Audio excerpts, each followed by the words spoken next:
मोदी पुन्हा पंतप्रधान झाले नाहीत तर भर चौकात फाशी घेईन. विधानसभेचे अध्यक्ष राहुल नार्वेकर यांनी काल ऐतिहासिक निकाल दिला. आमदार अपात्रता प्रकरणात शिंदे गटाला दिलासा देण्यात आला.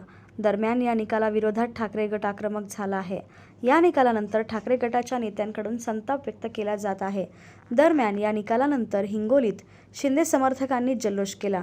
यावेळी बोलताना आमदार संतोष बांगर यांनी मोदी पुन्हा पंतप्रधान झाले नाहीत तर मी भर चौकात फाशी घेईन असे विधान केले.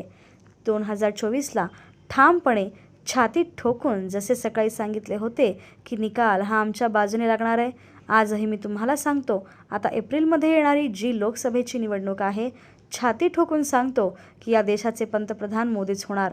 जर मोदी या देशाचे पंतप्रधान झाले नाही तर हा संतोष बांगर भर चौकात फाशी घेईल. या देशाचे पंतप्रधान मोदी झाल्याशिवाय राहणार नाहीत असे बांगर म्हणाले.